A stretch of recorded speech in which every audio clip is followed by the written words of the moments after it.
Et si je te disais que tout ce qu'on a appris sur la productivité est faux et que si on veut accomplir plus, il faut être capable d'en faire moins? En effet, tout le monde te dit qu'il faut être capable d'optimiser chaque minute, répondre à tes mails immédiatement et être capable d'être sur 10 projets en même temps. Et pendant des années, je l'ai cru aussi. Mais ce que trop peu de gens savent, c'est que cette vision hyper productive est exactement ce qui nous empêche d'accomplir des choses exceptionnelles. Aujourd'hui, je te partage les 7 leçons que j'ai apprises lors de ma lecture du livre Slow Productivity de Cal Newport, un prof de Stanford qui a étudié comment Darwin, Newton et les génies de leur époque travaillaient réellement. Ces 7 leçons vont exploser ta vision de la productivité. Si tu es prêt à découvrir comment accomplir 10 fois plus en 2 fois moins de temps, reste jusqu'à la fin de cette vidéo. 1. La pseudo-productivité est ton pire ennemi. Dans son livre, Cal Newport a identifié quel est le poison qui contamine notre productivité. La pseudo-productivité, c'est celle qui nous fait croire qu'on est productif alors qu'on est simplement occupé. Par exemple, tu vas passer 3 heures sur tes mails en réunion et à répondre à tout un tas de chats. Et tu vas avoir l'impression d'être productif. Mais qu'est-ce que tu as créé réellement? Quel projet as-tu fait avancer avec ces tâches? Les génies historiques comme Newton, du coup, à notre époque, auraient été considérés comme des énormes paresseux. Car contrairement à notre monde moderne, ils passaient des mois entiers à réfléchir dans leur jardin ou sous leur pommier. Pourtant, un gars comme Newton a clairement révolutionné la physique. Donc arrête de confondre être occupé avec être productif. Demande-toi chaque soir, qu'ai-je vraiment accompli aujourd'hui? Le bruit ne te fera clairement pas avancer plus vite. Et quand je parle de bruit, je parle de répondre à tes mails, de répondre à tes chats, d'aller avoir des discussions de couloir avec tes collègues. Ça te prend ton temps, ton énergie et ta concentration, ce que tu as de plus précieux pour avancer réellement sur tes objectifs. Alors apprends à mettre toutes ces tâches extrêmement énergivores de côté et vois à quel point tes projets se mettent à avancer. 2. Moins de projets égale exponentiellement plus de résultats. Voici une vérité mathématique que personne ne te dit. Chaque projet supplémentaire ne te coûte pas juste du temps, il multiplie la complexité de tous les autres projets. Un exemple, si tu jongles actuellement avec 8 projets, tu vas passer à minima 50% de ton temps à organiser, à coordonner les tâches entre ces différents projets et à jongler entre ces différentes tâches pour faire avancer tous tes projets. Cal Newport appelle ça l'overhead administratif et ça t'empêche vraiment d'être à ce que tu fais. Alors ce que tu peux faire, c'est te limiter à maximum 3 projets, c'est ce qu'il nous donne dans le livre, et à côté de ça, crée-toi une liste d'attente. Tout ce qui est au-delà de ces 3 projets, tu vas les ajouter à cette liste et quand un projet se termine, tu peux aller en prendre un nouveau qui attend dans ta liste d'attente. Donc cette semaine, ce que tu peux faire, c'est de lister tous les projets que tu as, garde les 3 plus importants, les autres, mets-les en liste d'attente et tu vas être choqué de l'accélération de tes résultats. Et dans le livre, Cal nous donne une phrase qui a résonné pour moi. Si vos collègues et vos clients ne vous font pas confiance, ils ne cesseront pas de vous importuner. Donc ici, ce que tu dois retenir, c'est que chaque projet supplémentaire augmente largement la complexité de résolution et d'avancement de tes projets. Et pour ça, ce que tu peux imaginer, c'est ta jauge d'énergie. Ta jauge d'énergie, elle va être à 100% chaque journée. Et si tu as que 2 gros projets sur lesquels tu avances tous les jours, tu vas pouvoir donner 50% à chacun de tes projets. Et donc, avoir des résultats visibles beaucoup plus rapides de par le fait du temps que tu vas passer sur tes projets. Maintenant, imagine que tu as 10 projets en même temps. Parce que tu es quelqu'un très ambitieux qui veut accomplir beaucoup de choses très vite. Sauf que ce que tu vois pas dans ce cas-là, c'est que ta jauge de 100%, tu vas être obligé de la répartir sur tes 10 projets. Et donc, 10 projets, 100%, tu vas te retrouver avec un maximum d'énergie de 10% par projet, ce qui fait que tes projets vont avancer beaucoup plus lentement. 3. Respecte tes rythmes naturels. L'intensité constante va contre ta nature biologique. Ce qu'il faut savoir, c'est que nos ancêtres chasseurs-cueilleurs, eux, avaient des périodes de forte intensité de recherche, d'activité de manière générale, et ensuite une longue pause de récupération. Et aujourd'hui, l'industrie essaye de nous conditionner à une uniformité artificielle. Lin-Manuel Miranda a pris 8 ans pour In the Heights, puis 7 ans pour Hamilton. Il n'était pas lent, il respectait le rythme de la création exceptionnelle. Alors, essaye de créer de la saisonnalité artificielle dans ton travail. Des semaines intenses, puis suivies de périodes de calme. Ou par exemple, des journées sans réunion, ou bien même des après-midi entières consacrées à la réflexion.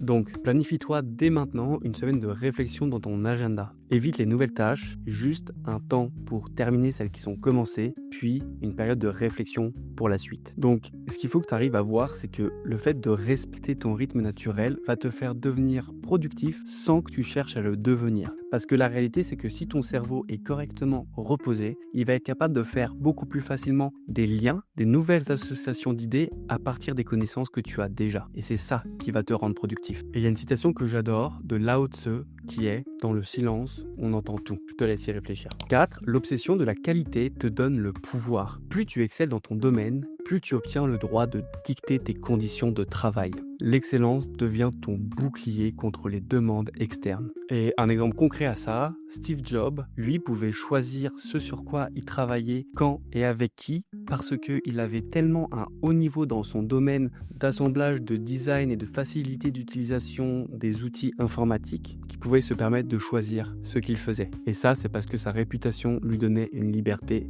totale. Alors pour ça, il va falloir que tu sois capable d'investir massivement dans tes formations, dans le développement de ta compétence et dans les outils pour accomplir les tâches de ton domaine. Et la qualité, c'est la colle qui maintient la slow productivity. Donc maintenant, essaye d'identifier un aspect de ton travail où tu peux viser cette excellence exceptionnelle et investir en temps et en argent pour devenir le référent dans ce domaine. Ce qu'il faut que tu fasses ici, c'est de te donner les moyens de devenir une personne exceptionnelle dans ce domaine. Et ensuite, il faudra que tu laisses les données aiguiser ta perception et ta prise de décision dans ce domaine. En faisant ça, tu vas obtenir le pouvoir de la qualité sans borne et donc le privilège du choix. Si le contenu te plaît, n'hésite pas à t'abonner et à me laisser un petit mot. C'est avec un grand plaisir que je prendrai le temps de te répondre. Et sache que pour toi, c'est totalement gratuit et moi, ça m'aide et ça me motive de fou et ça me permettra d'aller toucher d'autres personnes comme toi, d'autres entrepreneurs à qui l'information pourrait bien les intéresser. Donc je te remercie énormément pour ton temps et ton aide et on peut reprendre. 5. Change de métrique, change de vie. Ce qu'il faut voir en fait, c'est qu'on applique clairement des métriques industrielles à une ère post-industrielle. Et donc mesurer la productivité à combien de mails j'ai envoyé ou combien de temps j'ai travaillé ou combien de temps j'étais sur site n'a plus aucun sens aujourd'hui. John McPhee, journaliste légendaire du New Yorker, écrit seulement 500 mots par jour. Sur le papier, on est d'accord que ça paraît totalement improductif, mais en réalité, le résultat, c'est que ça donne 29 livres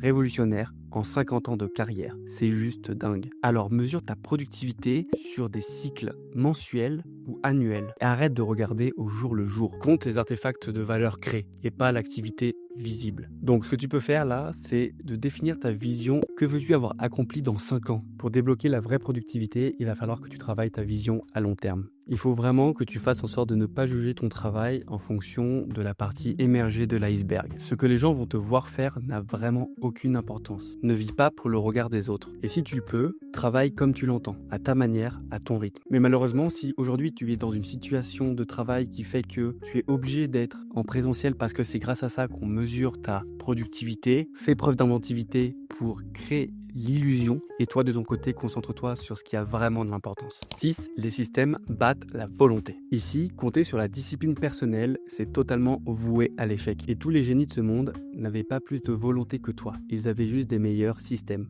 Darwin, lui, avait un chemin de réflexion dans son jardin. Chaque tour qu'il y faisait, c'était égal à une idée qu'il approfondissait, tout simplement. Et c'est comme ça, c'est en marchant qu'il a développé la théorie de l'évolution, pas en forçant derrière un bureau. Alors ce que je te conseille, ça va être de créer des quotas et des limites. Max 3 projets actifs, max 2 réunions par jour, 0 mail après 18h. Il faut que tu arrives à mettre tes bonnes habitudes en pilote automatique. Donc l'objectif, c'est que cette semaine, tu mettes en place un système qui élimine une décision répétitive. Par exemple, bloquer 2 heures tous les matins pour ton projet principal, non négociable. En mettant des systèmes en place, tu vas te créer des routines et des habitudes qui vont être solides et figées dans ton quotidien. Et ce qu'il faut savoir, c'est que c'est de ces habitudes que l'exceptionnel naît. Et contrairement à ce que beaucoup pensent savoir, l'exceptionnel ne naît pas du tout de la spontanéité ou bien même d'un projet grandiose, mais bel et bien de la répétition minutieuse de tes habitudes jour après jour. Donc, dirige ton énergie dans un même sens et laisse clairement la magie opérer. 7. Pense en décennies, pas en jours. La réalité ici, c'est que notre myopie temporelle nous détruit. Les accomplissements qui comptent vraiment se construisent sur des décennies, pas des semaines. Et si on prend l'exemple de Newton, il lui a fallu 20 ans pour développer les Principia.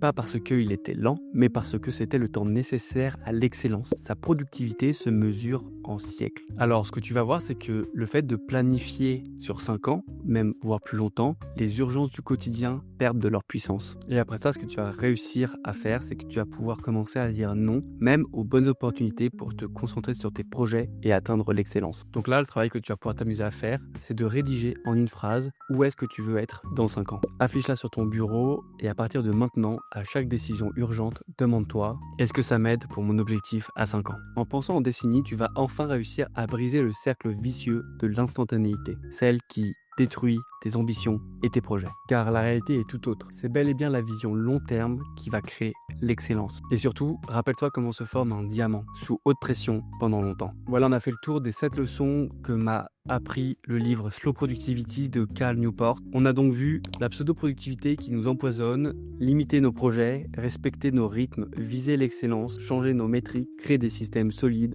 et penser long terme. L'ironie dans tout ça, c'est que le fait de ralentir délibérément va te permettre de dépasser tous ceux qui s'agitent frénétiquement. Et la tortue bat vraiment le lièvre, seulement si elle suit une stratégie précise. Bon, pour finir, j'ai quand même une question pour toi. Quelle leçon vas-tu appliquer dès cette semaine ? Dis-le nous en commentaire, je me ferai un plaisir de te lire et de te répondre. Si cette vidéo a changé ta vision de la productivité, n'hésite pas à mettre un petit pouce bleu et à t'abonner. Pour toi, c'est gratuit et moi, ça m'aide énormément à atteindre d'autres personnes motivées comme toi ou d'autres entrepreneurs qui, pour le coup, l'information pourrait largement les intéresser. Encore une fois, merci pour le temps que tu as pris pour visionner cette vidéo. Je sais que ton temps est précieux, donc c'est pour ça que maintenant, prends le temps de ralentir, de réfléchir à tes projets et tu vas voir que tu vas mettre à dépasser naturellement tous les autres. Et moi sur ce, je te souhaite une bonne journée et n'oublie pas, ralentir intelligemment, c'est accélérer durablement. Ciao.